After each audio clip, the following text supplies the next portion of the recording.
Hello everyone, welcome to my channel all about biology and this is Jyoti Verma. और आज यहाँ पर हम लोग बात करने वाले हैं पेटाइट म्यूटेशन इन ईस्ट के बारे में। इससे पहले हम लोग डिटेल में साइटोप्लाज्मिक इनहेरिटेंस को पिछले वीडियो में डिस्कस कर चुके हैं, तो आपको वो वीडियो हमारे जेनेटिक्स के प्लेलिस्ट सेक्शन में मिल जाएगा। तो यहाँ पर सबसे पहले हम लोग ये जो पेटाइट म्यूटेशन है इसको यहाँ पर समराइज कर लेते हैं। इस पेज पर आपको सारी डिटेल्स मिल जाएंगी पेटाइट म्यूटेशन से रिलेटेड और पेटाइट कॉलोनीज से रिलेटेड। तो यहाँ पर ये जो पेटाइट म्यूटेशन है ये सबसे पहले मिला था सैक्रोमाइसिस सेरेविसी में, जिसे हम ईस्ट के नाम से जानते हैं। सबसे पहले यहाँ पर हम लोग इसको जो ये कंसेप्ट है इसको कुछ पार्ट्स में देख लेते हैं। जैसे कि ये जो टर्म है पेटाइट, ये कहाँ से आया, ये पेटाइट म्यूटेशन जो है इसका रीज़न क्या है, क्यों ये म्यूटेशन होता है, इसका इफेक्ट क्या होता है, और जो पेटाइट कॉलोनीज है उनको भी कई टाइप्स में डिवाइड किया जा सकता है, तो उनके कौन कौन से टाइप्स है। तो यहाँ पर हम बेसिकली एक समराइज्ड फॉर्म में सारी चीज़ों को देख लेते हैं। यहाँ पर हम अगर टर्म की बात करें तो बेसिकली ये जो पेटाइट टर्म है ये आया कहाँ से। अगर आप किसी भी पेट्री डिश पर दो तरीके की कॉलोनीज को ग्रो कर रहे हो, एक है ईस्ट की नॉर्मल कॉलोनी और एक है पेटाइट कॉलोनी। नॉर्मल कॉलोनी जो कि नॉर्मल साइज की है उसे हम कहते हैं ग्रैंडे, ये बेसिकली एक फ्रेंच वर्ड है। और अगर पेटाइट कॉलोनी की अगर हम बात करें तो यहाँ पर ईस्ट के सेल्स में कुछ म्यूटेशंस हो जाते हैं जिसकी वजह से जो कॉलोनी है उसका साइज बहुत ही ज़्यादा छोटा दिखाई देता है। पेट्री डिश पर बहुत ही छोटी छोटी कॉलोनीज बनती हैं इस केस में, और इसको हम कहते हैं पेटाइट कॉलोनी। पेटाइट भी एक फ्रेंच वर्ड है जिसका मतलब होता है स्मॉल। अब यहाँ पर ये दोनों फ्रेंच वर्ड इसलिए आए हैं क्योंकि ये जो पेटाइट म्यूटेशन है ये सबसे पहले दो पोलिश साइंटिस्ट थे, उन्होंने डिस्कवर किया था, जिनका नाम है इफ्रूसी और सोलेमिस्की।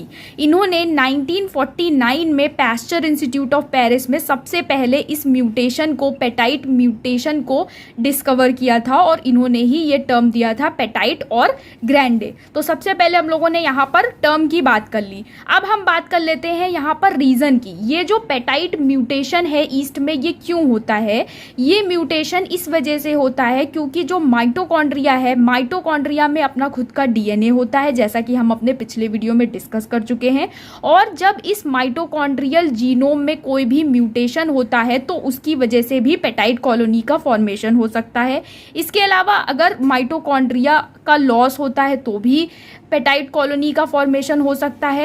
इसके अलावा अगर होस्ट सेल के जीनोम में कोई म्यूटेशन होता है तो उसका इम्पैक्ट भी माइटोकॉन्ड्रिया पर पड़ता है, क्योंकि माइटोकॉन्ड्रिया एक सेमी ऑटोनोमस ऑर्गेनेल है और ये न्यूक्लियस के प्रोडक्ट्स पर भी डिपेंडेंट रहती है अपनी फंक्शनिंग के लिए। तो अगर ईस्ट के न्यूक्लियस में जो जीन्स हैं उनमें कोई म्यूटेशन होता है तो उसका इम्पैक्ट भी माइटोकॉन्ड्रिया पर पड़ेगा। तो इन तीन रीजंस की वजह से आपको पेटाइट कॉलोनीज देखने को मिल सकती हैं ईस्ट में। और पेटाइट कॉलोनीज क्यों बनती हैं, जो कॉलोनीज है वो छोटे साइज की क्यों होती हैं, क्योंकि ईस्ट सेल में इन सब म्यूटेशंस की वजह से जो एरोबिक रेस्पिरेटरी चेन होती है, यानी कि जो इलेक्ट्रॉन ट्रांसपोर्ट चेन होती है वो ब्लॉक हो जाती है। और जब इलेक्ट्रॉन ट्रांसपोर्ट चेन ब्लॉक हो जाती है तो एटीपी की सिंथेसिस नहीं हो पाती, और जब एटीपी जनरेट नहीं हो पाएगा तो ईस्ट सेल को नेसेसरी जो पावर चाहिए वो नहीं मिल पाएगा, और इसीलिए आपको छोटी छोटी कॉलोनीज देखने को मिलती हैं। अब यहाँ पर हम बात कर लेते हैं इफेक्ट की। ये जो पेटाइट म्यूटेशन है इसका क्या इफेक्ट पड़ेगा ईस्ट के ऊपर। तो ये जो ईस्ट होता है ये दो तरीके से ग्रो कर सकता है डिपेंडिंग अपॉन द प्रेजेंस और एब्सेंस ऑफ ऑक्सीजन। अगर ऑक्सीजन प्रेजेंट है तो ये एरोबिकली ग्रो करेगा और ये इलेक्ट्रॉन ट्रांसपोर्ट चेन का यूज करता है जिससे इसको एटीपी मिलते हैं और ये ग्रो करता है। अगर ऑक्सीजन नहीं है तो ये एनारोबिकली ग्रो करता है और ऐसे सोर्सेस को यूटिलाइज करता है जिससे कि ये फर्मेंटेशन कर सके और उससे ये एज एनर्जी सोर्स लेता है और ग्रो करता है। अब यहाँ पर जब पेटाइट म्यूटेशन हो जाता है तो इस केस में क्या होता है, हमने आपको बताया कि जो इलेक्ट्रॉन ट्रांसपोर्ट सिस्टम है जो कि ऑक्सीजन पर डिपेंडेंट होता है वो यहाँ पर फंक्शन नहीं कर पाएगा। तो अल्टीमेटली यहाँ पर ईस्ट को फर्मेंटेशन के द्वारा ग्रो करना पड़ेगा। और अब इसका इम्पैक्ट क्या होगा कि ये जो ईस्ट है ये ऐसे सोर्सेस पर ग्रो नहीं कर पाएगा जिससे ये फर्मेंटेशन नहीं कर पाता है, यानी कि the yeast will not be able to grow on non fermentable carbon sources like glycerol and ethanol. यानी कि अब अगर आप ऐसे पेटाइट ईस्ट को ग्लिसरॉल या इथेनॉल वाले मीडियम में ग्रो करोगे तो ये वहाँ पर ग्रो नहीं करेगा। क्यों? क्योंकि एक तो ये जो ग्लिसरॉल और इथेनॉल है ये नॉन फर्मेंटेबल सोर्स है, यानी कि यहाँ पर ये जो ईस्ट है ये फर्मेंटेशन नहीं कर सकता। और दूसरी बात, ये पेटाइट ईस्ट है, यानी कि इसका जो इलेक्ट्रॉन ट्रांसपोर्ट सिस्टम है वो भी ब्लॉक है, तो इस वजह से ये दोनों ही तरीकों से यहाँ पर ग्रो नहीं कर पाएगा। अगर आप पेटाइट ईस्ट को फर्मेंटेबल कार्बन सोर्सेस देते हो जैसे कि ग्लूकोज, यानी अगर आप ईस्ट को पेटाइट ईस्ट को ग्लूकोज पर ग्रो करवाते हो तो उस केस में क्या होता है, ये ईस्ट छोटी छोटी स्मॉल कॉलोनीज बनाता है जिसे हम पेटाइट कॉलोनीज के नाम से जानते हैं। और ऐसी कॉलोनीज यहाँ पर स्मॉल कॉलोनी क्यों बनती है? क्योंकि इनका जो मेन एरोबिक रेस्पिरेटरी पाथवे है ये ब्लॉक रहता है और ये फर्मेंटेशन का यूज करता है जिसमें कि कम एनर्जी इसको मिलती है इसकी ग्रोथ के लिए। इसी वजह से जो पेटाइट म्यूटेशन वाले ईस्ट होते हैं वो फर्मेंटेबल कार्बन सोर्सेस पर तो ग्रो करते हैं लेकिन वो बहुत ही ज्यादा छोटी छोटी कॉलोनीज का फॉर्मेशन करते हैं क्योंकि इनका मेन रेस्पिरेटरी पाथवे ब्लॉक होता है और ये फर्मेंटेशन का यूज करते हैं अपनी ग्रोथ के लिए। तो आपको यहाँ पर ये दोनों केसेस क्लियर हो गए होंगे कि जो पेटाइट म्यूटेशन वाला ईस्ट है वो नॉन फर्मेंटेबल कार्बन सोर्सेस पर नहीं ग्रो कर सकता है और अगर इसे हम फर्मेंटेबल कार्बन सोर्स देते हैं तो ये पेटाइट कॉलोनीज का फॉर्मेशन करता है। यहाँ पर ये जो पेटाइट कॉलोनीज है इन्हें हम कई टाइप्स में देख सकते हैं। अगर डिफेक्ट न्यूक्लियस के जीन्स में आया है तो आपको जो पेटाइट देखने को मिलेंगे उन्हें हम सेग्रीगेशनल पेटाइट के नाम से जानते हैं और अगर डिफेक्ट आता है माइटोकॉन्ड्रिया के जीन्स में तो उस केस में आपको या तो न्यूट्रल पेटाइट्स देखने को मिलेंगे या फिर सप्रेसिव पेटाइट्स देखने को मिलेंगे। तो यहाँ पर हमने इस एक पेज के फॉर्म में आपको सारी चीज़ें समराइज करके बता दी हैं। अब हम इस टॉपिक को पूरा डिटेल में देखेंगे कि कितने टाइप्स के पेटाइट होते हैं और किस तरीके से उनमें आपको वेरिएशन देखने को मिलेगा। अब अगर आपको पेटाइट म्यूटेशन पर शॉर्ट नोट लिखना हो तो आप किस तरीके से लिख सकते हैं वो देख लीजिए। सारी चीज़ें हम आपको पहले ही बता चुके हैं, बस आप इसका स्क्रीनशॉट ले लीजिए। तो ये जो पेटाइट म्यूटेशन है इसे हम रो म्यूटेशन के नाम से जानते हैं और ये म्यूटेशन कहाँ पर होता है, माइटोकॉन्ड्रियल डीएनए में या फिर न्यूक्लियस जीन्स में, जिसकी वजह से जो माइटोकॉन्ड्रिया की फंक्शनिंग है उस पर इम्पैक्ट आता है और जिसकी वजह से एक कंडीशन जनरेट होती है जिसे हम रेस्पिरेटरी डेफिशिएंसी के नाम से जानते हैं क्योंकि यहाँ पर माइटोकॉन्ड्रिया का electron transport system properly work नहीं करता है और इस टाइप के म्यूटेंट्स को हम आरडी म्यूटेंट्स के नाम से भी जानते हैं। ये भी आपको पता होना चाहिए, ये भी शॉर्ट नोट्स में पूछ लिया जाता है। अब यहाँ पर इनमें जो ईस्ट है पेटाइट म्यूटेशन के साथ इसमें क्या होता है, ये ईस्ट जो है जो नॉन फर्मेंटेबल कार्बन सोर्सेज हैं जैसे कि ग्लिसरॉल और इथेनॉल उनको यूटिलाइज नहीं कर पाएंगे, लेकिन ये ऐसे सोर्सेज को यूटिलाइज कर पाते हैं जो कि फर्मेंटेबल शुगर्स होते हैं जैसे कि ग्लूकोज या फिर माल्टोज। तो यहाँ पर ये ऐसे सोर्सेस पर ग्रो करेंगे जिनमें कि जिससे ये फर्मेंटेशन कर सकते हो जैसे कि ग्लूकोज या माल्टोज। ठीक है, और इस चीज़ को तो हम पहले भी डिस्कस कर चुके हैं डिटेल में और इसको आप इस तरीके से चार्ट के फॉर्म में रिप्रेजेंट कर सकते हो कि पेटाइट म्यूटेशन इन ईस्ट जिसकी वजह से जो ईस्ट है वो नॉन फर्मेंटेबल कार्बन सोर्सेस पर मेटाबोलाइज नहीं कर पाएगा और जो फर्मेंटेबल शुगर्स हैं उन पर ये मेटाबोलाइज कर पाएगा। तो इस तरीके से आप शॉर्ट नोट लिख सकते हो, आप इसका पूरा स्क्रीनशॉट ले लो। यहाँ पर ये जो म्यूटेशंस है पेटाइट म्यूटेशंस इनको किस तरीके से इंड्यूस किया जा सकता है स्टडी करने के लिए ये भी आपको पता होना चाहिए। अगर ईस्ट सेल को आप स्ट्रेस कंडीशन में डालते हो जैसे कि हीट है, इथेनॉल है या फिर आप सेंट्रीफ्यूगेशन के साथ हीट का इस्तेमाल करते हो तो इस कंडीशन में इन म्यूटेशंस के चांसेस ज़्यादा हो जाते हैं। इसके साथ साथ आप कुछ म्यूटेजेंस यानी कि कुछ केमिकल्स का भी यूज़ कर सकते हो इन म्यूटेशंस को जनरेट करने के लिए जैसे कि इथीडियम ब्रोमाइड और मिथाइल मीथेन सल्फोनेट, इनका भी यूज़ किया जा सकता है इन रेस्पिरेटरी डेफिशिएंसी को इंड्यूस करने के लिए, यानी कि रेस्पिरेटरी डेफिशिएंट म्यूटेंट को बनाने के लिए, जिसे हम आरडी म्यूटेंट के नाम से भी जानते हैं, जैसा कि हमने आपको पहले भी बताया। तो ये भी आपको पता होना चाहिए कि जो पेटाइट म्यूटेंट है वो किस तरीके से जनरेट किए जा सकते हैं। तो ये इथिडियम ब्रोमाइड का यूज़ करके जनरेट किए जा सकते हैं और मेथिल मीथेन सल्फोनेट का यूज़ करके जनरेट किए जा सकते हैं। ये आपसे एमसीक्यू टाइप क्वेश्चंस में पूछा भी जा सकता है। अब यहाँ पर हम बात कर लेते हैं पेटाइट कॉलोनीज के बारे में। पेटाइट कॉलोनीज में ऐसी क्या खास बात होती है उसको हम यहाँ पर देख लेते हैं। जैसा कि हमने आपको बताया कि ये जो कैरेक्टर है ये माइटोकॉन्ड्रियल जीन द्वारा इनकोडेड है, और ईस्ट सेल्स जब नॉर्मली ग्रो करते हैं, नॉर्मल कंडीशन में ग्रो करते हैं, तो वो बहुत बड़ी बड़ी कॉलोनीज बनाते हैं जिन्हें हम ग्रैंडे कहते हैं। और रेयरली जब माइटोकॉन्ड्रियल जीन में कोई म्यूटेशन हो जाता है या न्यूक्लियस के जीन में कोई म्यूटेशन हो जाता है तो ईस्ट सेल्स छोटी छोटी कॉलोनीज बनाने लगते हैं जिन्हें हम पेटाइट के नाम से जानते हैं। तो यहाँ पर जब आप एक कल्चर प्लेट पर दो कॉलोनीज को ग्रो करते हो ईस्ट की, एक है नॉर्मल कॉलोनी और दूसरी है पेटाइट कॉलोनी। यहाँ पर आपने एक फर्मेंटेबल सोर्स दे के रखा हुआ है ईस्ट को, फॉर एग्जाम्पल ग्लूकोज यहाँ पर दे के रखा है। तो यहाँ पर ये जो नॉर्मल कॉलोनी है ये ग्लूकोज को यूटिलाइज करेगी और ये यहाँ पर एरोबिकली भी ग्रो करेगी और एनारोबिकली भी ग्रो करेगी। जो भी मेथड इसको सूटेबल लगेगा उसके अकॉर्डिंग ये रैपिडली ग्रो करेगी, क्योंकि यहाँ पर इसका electron transport system properly functioning level पर है। लेकिन यहाँ पर ये जो पेटाइट कॉलोनी है जिसमें कि पेटाइट म्यूटेशन मौजूद है वो यहाँ पर प्रॉपरली ग्रो नहीं कर पाएगी, क्योंकि यहाँ पर क्या है, जो म्यूटेशन है ईस्ट के सेल्स में जिसकी वजह से इसका जो इलेक्ट्रॉन ट्रांसपोर्ट सिस्टम है उसमें डिफेक्ट्स आ गए हैं, जिसकी वजह से जो ये ईस्ट है इसका रेस्पिरेशन रेट स्लो हो गया है और अल्टीमेटली इसको फर्मेंटेशन का यूज करना पड़ रहा है ग्रोथ के लिए। तो इस वजह से ये जो कॉलोनी है इसमें सेल्स बहुत धीमी गति से ग्रो करते हैं और इसी वजह से आपको इस कॉलोनी में कम सेल देखने को मिलेंगे। इस बात का ध्यान रखिएगा कि पेटाइट कॉलोनी में सेल का नंबर कम होता है, सेल के साइज से यहाँ पर कॉलोनी का कोई भी लेना देना नहीं है, सेल का नंबर यहाँ पर कम होता है, इसी वजह से आपको ये पूरी कॉलोनी छोटे साइज की दिखाई देती है। अब यहाँ पर हम बात कर लेते हैं टाइप्स ऑफ पेटाइट कॉलोनीज की। यहाँ पर जो पेटाइट कॉलोनी है उनको भी हम दो कैटेगरीज में डिवाइड कर सकते हैं, जैसा कि हमने अभी पीछे डिस्कस भी किया था।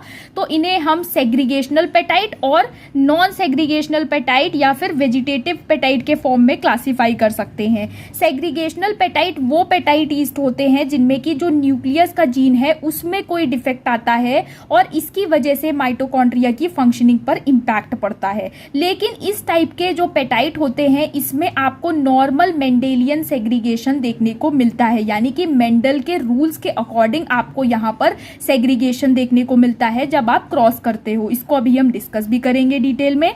और दूसरी तरफ हमारे पास है वेजिटेटिव पेटाइट जिसे हम नॉन सेग्रीगेशनल पेटाइट भी कहते हैं, और यहाँ पर जो डिफेक्ट है वो माइटोकॉन्ड्रिया के जीन्स में आता है, जिसकी वजह से आपको यहाँ पर दो टाइप के पेटाइट देखने को मिल सकते हैं। एक है न्यूट्रल पेटाइट और दूसरा है सप्रेसिव पेटाइट। ठीक है, और यहाँ पर ये जो वेजिटेटिव पेटाइट है इसके केस में माना जाता है कि यहाँ पर एक जेनेटिक जो फैक्टर है साइटोप्लाज्मिक फैक्टर रो, वो यहाँ पर इन पेटाइट्स में एब्सेंट होता है या फिर डिफेक्टिव कंडीशन में होता है, जिसकी वजह से न्यूट्रल पेटाइट या सप्रेसिव पेटाइट का फॉर्मेशन होता है। तो कुछ बुक्स में आपको ये वाली कंडीशन भी देखने को मिलेगी कि यहाँ पर ये जो पेटाइट्स होते हैं इनमें ये जो रो पॉजिटिव है ये एब्सेंट होता है या फिर डिफेक्टिव होता है। सो यहाँ पर कुछ बुक्स में रो फैक्टर के फॉर्म में भी चीज़ें दी हुई होती हैं, तो वो भी आपको पता होनी चाहिए ताकि आपको कंफ्यूजन ना हो। तो यहाँ पर ये जो नॉन सेग्रीगेशनल या जो वेजिटेटिव पेटाइट होते हैं उनके केस में माना जाता है कि जो साइटोप्लाज्मिक फैक्टर है एक रो पॉजिटिव, ये जो है इसमें म्यूटेशन होने की वजह से ये पेटाइट कंडीशन अराइज करती है, ये माना जाता है। अगर आप पुराने रिसर्च पेपर देखें तो उनमें आपको इस फैक्टर का जिक्र होता हुआ दिखाई देगा। तो यहाँ पर कुछ बुक्स में आपको देखने को मिलेगा कि ये जो न्यूट्रल पेटाइट है इसको रो 0 से भी डिनोट किया जाता है, क्योंकि माना जाता है कि इनमें जो रो पॉजिटिव फैक्टर होता है वो नहीं होता है।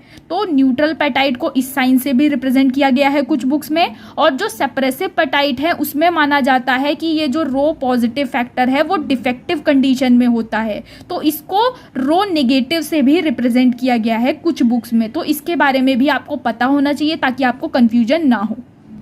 अब हम बात कर लेते हैं हमारे फर्स्ट टाइप के पेटाइट की, जो कि है सेग्रीगेशनल पेटाइट। ठीक है, यहाँ पर जो डिफेक्ट है वो न्यूक्लियस के जीन्स में आया हुआ है। तो यहाँ पर जब आप एक नॉर्मल वाइल्ड टाइप का क्रॉस कराते हो पेटाइट कंडीशन से, नॉर्मल वाइल्ड टाइप, यहाँ पर जो नॉर्मल ईस्ट होता है उसे हम वाइल्ड टाइप से यहाँ पर डिनोट कर रहे हैं, जो नॉर्मल कंडीशन में आपको देखने को मिलता है। और दूसरा केस ईस्ट का हम ले रहे हैं जो कि पेटाइट कंडीशन में मौजूद है। दोनों ही सेल्स यहाँ पर हैप्लॉइड कंडीशन में हैं। इन दोनों सेल्स की अगर हम बात करें तो अगर एक डायग्रामेटिक रिप्रेजेंटेशन बनाया जाए इनका आपको समझाने के लिए, तो यहाँ पर जो न्यूक्लियस है उसमें फॉर एग्जांपल ये ए जीन मौजूद है जो कि नॉर्मल कंडीशन में है और इसका माइटोकॉन्ड्रिया भी नॉर्मल है।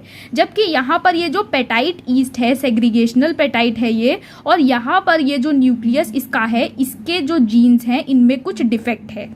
ठीक है, और इसकी वजह से जो इसका माइटोकॉन्ड्रिया है इसमें भी आपको डिफेक्ट्स देखने को मिलेंगे। अब जब आप एक नॉर्मल वाइल्ड टाइप ईस्ट का क्रॉस एक पेटाइट ईस्ट से कराते हो तो एक डिप्लॉइड कंडीशन जनरेट यहाँ पर होती है, जिसमें कि जो न्यूक्लियस है वो भी दोनों ईस्ट सेल से आ रहा है और जो माइटोकॉन्ड्रिया है वो भी दोनों ईस्ट सेल से आ रहा है। ये कंडीशन यहाँ पर बहुत ही ज़्यादा इंपॉर्टेंट है कि यहाँ पर ईस्ट के केस में आपको दोनों ही पेरेंट्स से इनहेरिटेंस देखने को मिलता है। जैसा कि हमने अपने पहले वीडियो में डिस्कस किया था कि जो इनहेरिटेंस होता है साइटोप्लाज्मिक वो यूनिपेरेंटल भी हो सकता है और बाई पेरेंटल भी हो सकता है। तो यहाँ पर ईस्ट के केस में आपको बाई पेरेंटल मोड देखने को मिल रहा है, क्योंकि यहाँ पर ये जो माइटोकॉन्ड्रिया है ये दोनों ही सेल से आते हैं। अब यहाँ पर सपोज एक डिप्लॉइड कंडीशन बन चुकी है, तो यहाँ पर ये जो डिप्लॉइड सेल है इसमें जब मियोसिस होगी, तो जैसा कि आपको पता है कि यहाँ पर मियोसिस 1 के बाद होमोलोगस क्रोमोसोम सेपरेट होंगे और मियोसिस 2 के बाद यहाँ पर ये क्रोमैटिड सेपरेट हो जाएंगे। तो इस वजह से जो सेल है उसमें आपको इक्वल कंटेंट देखने को मिलेगा जीन्स का, और बेसिकली यहाँ पर 2 सेल ऐसे होंगे जिसमें आपको नॉर्मल वाला जीन दिखाई देगा और 2 सेल ऐसे होंगे जिसमें आपको डिफेक्टिव वाला जीन दिखाई देगा। अब यहाँ पर इस डिप्लॉइड सेल में जब मियोसिस होगी तो 4 सेल्स बनेंगी। इसको हम एस्कोस्पोर भी रेफर करते हैं क्योंकि ईस्ट के केस में एस्कोस्पोर बनते हैं। हालांकि यहाँ पर हम डिटेल लाइफ साइकिल की बात नहीं कर रहे हैं ईस्ट की, क्योंकि हर स्पीशीज में आपको कोई ना कोई वेरिएशन देखने को मिलेगा। हम यहाँ पर सेग्रीगेशनल पेटाइट की बात कर रहे हैं, इसलिए हमने यहाँ पर एक सिंप्लीफाइड एग्जाम्पल लेकर आपको समझाया है। तो यहाँ पर 4 एस्कोस्पोर बन रहे हैं। हर एस्कोस्पोर में आपको एक एक यहाँ पर जीन दिखाई दे रहा है जो कि मियोसिस के बाद सेग्रीगेट होकर आया है, और जिसकी वजह से यहाँ पर जैसे कि डिफेक्टिव जीन मौजूद है तो यहाँ पर डिफेक्टिव माइटोकॉन्ड्रिया आया है, जहाँ पर नॉर्मल जीन मौजूद है वहाँ पर नॉर्मल माइटोकॉन्ड्रिया आया है। तो इस वजह से आपको एक नॉर्मल मेंडेलियन सेग्रीगेशन यहाँ पर देखने को मिलता है, और इस टाइप के पेटाइट को हम सेग्रीगेशनल पेटाइट के नाम से जानते हैं, जिसमें कि आधे एस्कोस्पोर नॉर्मल कंडीशन में होते हैं और आधे एस्कोस्पोर पेटाइट कंडीशन में होते हैं। तो आपको यहाँ पर 2:2 का रेशियो देखने को मिलता है। तो यहाँ पर क्या दिया हुआ है, a cross between the petite and the wild type will give rise to a diploid zygote, and if diploids are allowed to undergo meiosis, half of the spores, that is the ascospores in the ascus, will produce petite colonies and half will form wild type of colonies, जैसा कि हम discuss कर चुके हैं। अब यहाँ पर हम बात कर लेते हैं हमारे सेकेंड टाइप के पेटाइट की, जो कि है न्यूट्रल पेटाइट। न्यूट्रल पेटाइट के केस में क्या होता है, यहाँ पर या तो माइटोकॉन्ड्रियल डीएनए ही एब्सेंट होता है पूरा, या फिर उसका एक पोर्शन जो कि इलेक्ट्रॉन ट्रांसपोर्ट सिस्टम से रिलेटेड है, उसकी फंक्शनिंग से रिलेटेड है, वो गायब होता है। या फिर कुछ बुक्स में आपको ये भी देखने को मिलेगा कि माइटोकॉन्ड्रिया ही एब्सेंट होता है। तो यहाँ पर न्यूट्रल पेटाइट के केस में इतनी चीज़ें हो सकती हैं।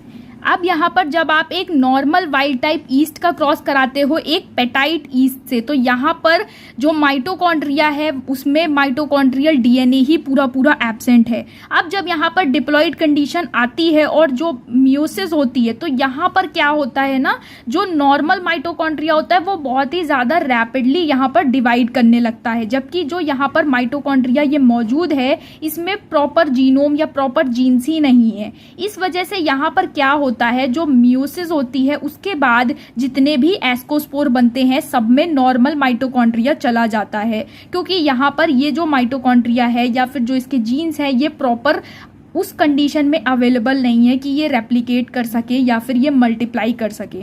तो यहाँ पर आपको कोई भी केस देखने को मिल सकता है। कुछ ईस्ट के केस में तो माइटोकॉन्ड्रिया ही नहीं होता न्यूट्रल पेटाइट वाली कंडीशन में, कुछ सेल्स में जो माइटोकॉन्ड्रियल डीएनए है वही एब्सेंट होता है। तो कोई भी केस यहाँ पर हो सकता है, और जो रिजल्ट यहाँ पर आता है वो ये आता है कि जितने भी यहाँ पर एस्कोस्पोर बनेंगे सब के सब नॉर्मल माइटोकॉन्ड्रिया के साथ ही बनेंगे। तो आपको यहाँ पर ऑल नॉर्मल कंडीशन देखने को मिलती है। इसी वजह से इस टाइप के पेटाइट को हम न्यूट्रल पेटाइट कहते हैं, क्योंकि यहाँ पर ये जो इफेक्ट है ये न्यूट्रलाइज हो जाता है।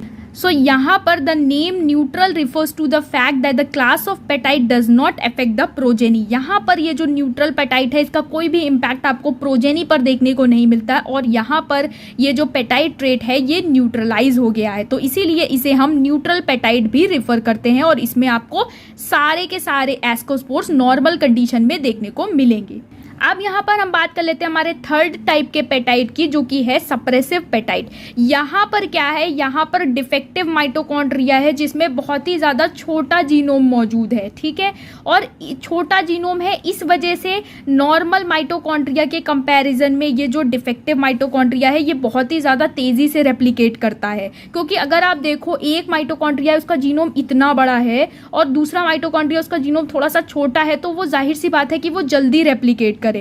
अब यहाँ पर जब आप ऐसे ईस्ट का क्रॉस कराते हो नॉर्मल टाइप से और एक डिप्लॉइड कंडीशन आती है, तो इस कंडीशन में क्या होता है, ये जो डिफेक्टिव माइटोकॉन्ड्रिया होता है ये इतना तेजी से रैपिडली डिवाइड करता है कि ये नॉर्मल माइटोकॉन्ड्रिया के कंपैरिजन में बहुत तेजी से डिवाइड करता है, और इतना ज़्यादा रैपिडली डिवाइड करता है कि मियोसिस के बाद इसका डिस्ट्रीब्यूशन लगभग सारे ईस्ट के एस्कोस्पोर्स में हो जाता है, जिसकी वजह से आपको यहाँ पर इस केस में ऑल पेटाइट कंडीशन देखने को मिलती है। मोस्टली 99% आपको यहाँ पर पेटाइट कंडीशन देखने को मिलती है सप्रेसिव पेटाइट के केस में। तो यहाँ पर ये जो डिफेक्टिव माइटोकॉन्ड्रिया है जिसका स्मॉल जीनोम है ये एक तरीके से सप्रेस कर रहा है नॉर्मल माइटोकॉन्ड्रिया को, और बहुत ही ज़्यादा रैपिडली डिवाइड करने की वजह से ये सारे के सारे एस्कोस्पोर्स में चला जाता है।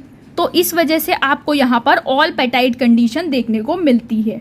सो इस तरीके से हमने यहाँ पर पेटाइट कॉलोनीज इन ईस्ट के कंसेप्ट को बहुत ही ज़्यादा क्लियर वे में देखा। आपको इतने डिटेल्ड और प्रॉपर नोट्स कहीं पर भी नहीं मिलने वाले हैं, इसलिए इस वीडियो को ज़्यादा से ज़्यादा शेयर करिए, लाइक करिए और सब्सक्राइब भी करिए। Thank you so much.